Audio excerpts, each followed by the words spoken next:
The memory walking chamber was an entire holographic room, which was intuitive to link into and access the recollection Karai had me flag. It was a strange feeling to have my thoughts stripped away, cast back to memories of another place and time. I could sense the thoughts ping-ponging around in her mind, distinctly different from my own, and the knowledge she'd had in that moment at the edges of my psyche. I felt a little weird about inhabiting her brain, especially when it was a lot less alien than I expected. The illusion was filled with an unspeakable sadness. I allowed myself to relax deeper into her consciousness, to let her thoughts swallow my own. The seismology reports overlaid on her vision told a story the locals wouldn't understand. She could see elegant stone villas, pretty and picturesque, that tourists loved to frequent. The simplicity and quaintness made her fond of their little city. The humans had so little, but by the same token, she watched them build all of this. Soon it would be gone. Their lives gone. I inhaled with a bit of reverence, realizing that I was looking out at an ancient city that no longer existed. Seismology? Some kind of disaster is coming? Pompeii? Oh no, the name feels right. The volcanic soil had given them a bounty of harvests. Karai smiled as she remembered quietly warping away a bottle of wine, a big professional no-no. She'd been disgusted, of course she had, with her higher sensibilities and the illusion's formulaic brewing to tickle the taste buds. She watched the conversations in their marketplaces and heard their concerns. She longed to be like them, to speak to them, so much that it burned. The Watcher shook the thought out of her head, remembering how dependent their last creations had become. Humanity would suffer long-term if she influenced them, and the last thing she wanted to do was to curse them to be like her people. She knew. Karai tore a pendant around her neck, while I'd never seen her wear in the modern day. She thought back on the plays she'd watched through nanobot cameras. Her heart had skipped at the gladiator fights and chariot races she'd looked down on from overhead, through extreme magnification. The slices of swords and the spilling of blood was horrifying, yet so visceral, teetering on the edge of death with each step. Humans were connected to their animal nature, and that it seemed wonderful. Hot tears rolled down Karai's face as she could sense the stares of the other watchers. Perhaps we could send some kind of warning. It wouldn't stop them from progressing on their own. It would just keep what they built.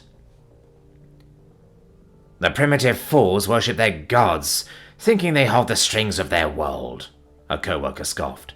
The Romans think themselves civilized rulers, but marching their little armies around. This isn't what we hoped humans would be capable of. They need to learn some basic lessons. Anger burned in Karai's chest, worming inward. She didn't know if she hated her people, or she hated herself for her inaction. Perhaps it was just a responsibility for the project, since she oversaw it. Her peers were right, of course. If an illusion actually spoke to those humans below, the explanations wouldn't begin to be intelligible to them. That thought made her feel a bit crestfallen. What did she want out of the project? No, I need to do my duties, Karai chided herself. I can't have my colleagues doubting me and removing me from the project. I can't lose the humans. I'm invested in the success of this project. They really have shown some potential over these last few thousand years. Karai turned around coldly as the volcano rumbled behind her. The feelings receded to a deep, dark place in an instant. I don't know if they can overcome the limitations of their dimension. However, after all of the time we've spent, it would be a shame to see our work go to waste. Another researcher shrugged. I like the little guys. You have to root for them. There's flashes of them being clever, but it's hard to see us being related. This city is gone. We should spend time on those who are not. We must document their failures. I wish to be alone. Please, leave me. The co-workers walked back to their overhead research, and the hardened facade fell in an instant. Karai reached out through her network of nanobots, guiding them through the streets. The humans were celebrating the puffs of smoke from the activating volcano, the dark brown spout looming on the horizon. The warning signs were all there, but the fools didn't understand. She wanted to scream and swipe every nearby object to the ground. Instead, there was merely a slight tremor as her hand tightened. Illusions were above such emotions. These humans would die in a few decades, like every other one she watched, blurring into the obscure recesses of her brain-computer network. A forgotten memory, feelings dulled and reclaimed by time. Nothing lasted, and there was no sense in getting attached to them. Karai thumbed through her memories of the prior day, recalling how Volcanalia, a festival to their deity, Vulcan, has seen devotees throwing fish into the fire as a sacrifice. The humans feared the destruction of flames, and all of the preventable deaths she let happen. If Karai dwelled on it, it would sit atop her conscience like a mountainous volcano, ready to burst inside of her. The real gods of their universe were indifferent to their pleas, a few scientists jotting notes. The Aleutian inhaled, watching the column of fire, gas and debris surge into the sky. There was the eruption. Pompeii's remaining time was in the minutes, and it was too late to outrun what would stir. The weight of her despair felt as suffocating as the toxic fumes in the air for the unfortunate Romans, forcing me to push my own thoughts back to the front. Karai justified the Aleutian's actions because she had to. She loved humans so much it's painful. Why would she do this to herself, to make herself watch this? How can she feel that depth and not intervene, for fuck's sake? Karai sat alone in her spaceship and watched the pyroclastic flow that followed, a billowing cloud of molten gas and rock that was the color of her skin. Multiple settlements were beset by the oncoming avalanche. It swept down at blinding speeds, killing the human inhabitants in an instant, boiling their fluids and encasing them in layers of ash. A sob rattled from her throat as she heard their screams, running in terror. A young couple, newly wed, ran in terror from what they believed to be their god's punishment. Futilely, the cloud swallowed them. Choking ash descended on Pompeii with the most fervor, even on those who had tried to escape. It clawed at their lungs, an asphyxiation that tightened her own chest too. The humans' faces were in so much pain. Their agony would be over for good in a few minutes, unbearable minutes that would mark the end of their existence. It would preserve them like an indictment of her failures, Karai knew. She turned away, weeping bitterly. It was then that her nanobots played in another cry, an infant, alone, in a burning building. "No, no," she murmured, seeing the distraught traces of her own reflection in the window. "The stone of that home is trapping the heat. It'll bake the child like a furnace. That can't be fair. Karai reached out beyond herself before she realized she had done it, feeling only the white-hot pain lancing her soul and snaking through her fingers. The child was warped into her arms, wailing and crying in anguish, puffy cheeks covered in snoot. Her tears dripped onto the human infant's face as he shied away in fear. She waved her grey fingers, trying to soothe him, but only agitated him further. The noise. If her colleagues saw her, they would insist she dropped him back into the fire, where he would have died. She couldn't do that. "This Watcher would and will never hurt humans," Karai promised herself, shaking with ragged hurt and determination. "When you need me to protect you, I will come. Always." "It's a miracle, little one. That's what they'll say." Karai walked the baby away to a distant field, giving him one last smile. "Goodbye." And then, the human infant was gone. The Aleutian knew she would be alone again for a long, long time. The uploaded memory ended, thrusting me back into my own thoughts with abrupt force. I knelt on the ground, trying to process what I'd just seen, and felt as if the emotions were my own. Karai didn't just watch in unfeeling silence. She saved that baby long ago, despite it ultimately being a meaningless gesture for her. She never wanted us to die. She longed to connect with us and have us understand what her people were, to master our own world and... "Estai, are you all right?" Sagua asked, as she entered the room now that my time had elapsed. It was her turn to witness this. "You look like you've seen a ghost." I struggled to find words, eyes blank and glassy. "I have. You need to just see this. I need to speak to Karai." I sprinted out of the memory walk room, realizing that I had misjudged the illusion from day one. Karai wasn't perfect, but I knew beyond a shadow of a doubt that she did care, and she wanted to help us.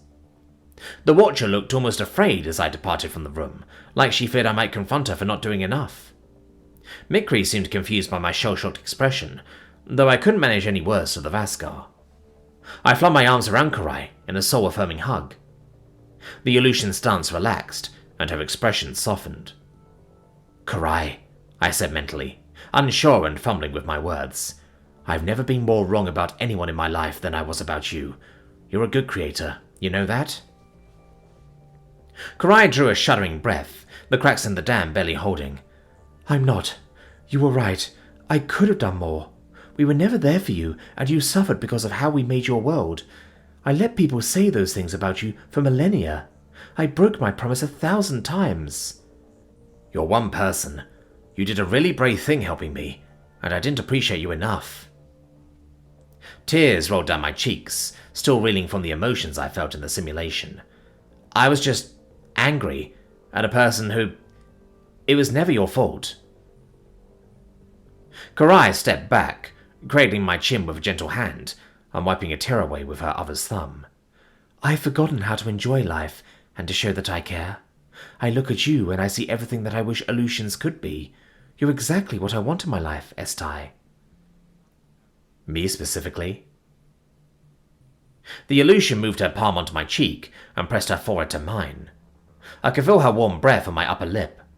Her proximity made my heart rate quicken more than her touch already had, and I leaned into that closeness with intoxication bubbling in my chest like the fizziest champagne.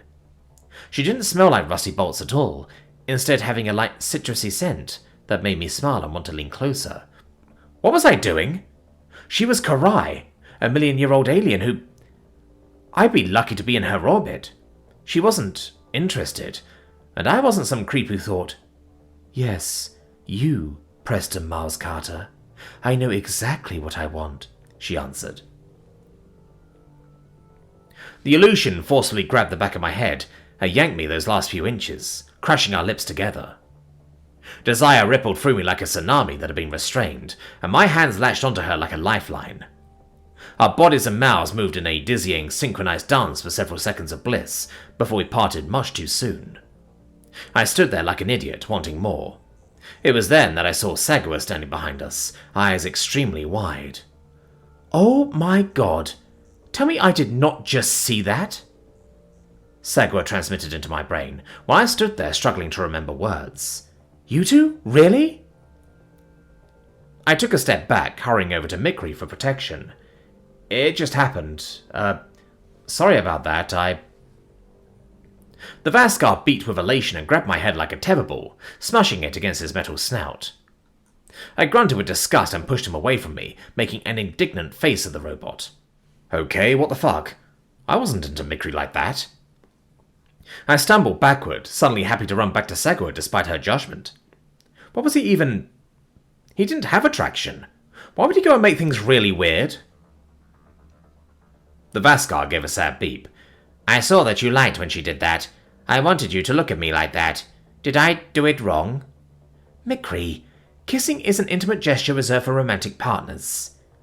A still flustered Sagua explained, while Karai smirked and pretended not to notice this discussion. It means you love someone and want to be physically close to them. I know. I love Preston more than anyone, except you, and our friendship means everything.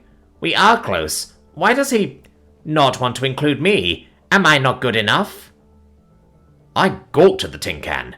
Mikri, do you even understand the difference between romance and friendship? Romance is the overwhelming love for another person. We are romantic unless you do not love me. I more than care about you. You can love someone and just be friends. I love you, Mikri, but I'm not reproductively inclined with you. Romance is physical. It's physically coveting someone's body and having desires about that. Stop making me explain this. Sagua grimaced. Romance is about an organic thinking another person has the qualities they would seek in a mate. It's largely chemical and primal.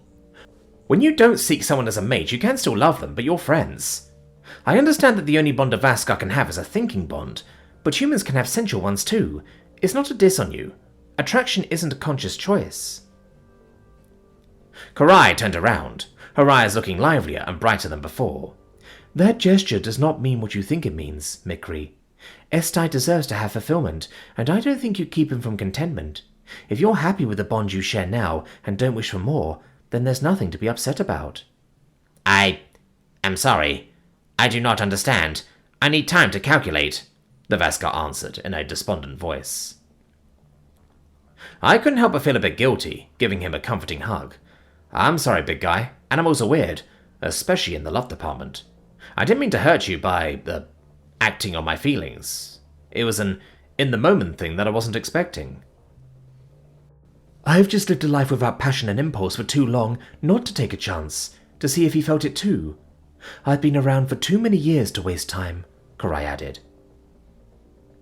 I shifted on my feet awkwardly, not having seen that development coming at all. It might be good for Karai to act on spontaneous impulse and passion, rather than to be content with the glacial pace Watchers endured. I realized now that I'd have to handle my robot best friend rather delicately. Not that I knew what was going to come next after this. With humanity's fate on the table, I couldn't let whatever roads I chose to pursue interfere with our mission.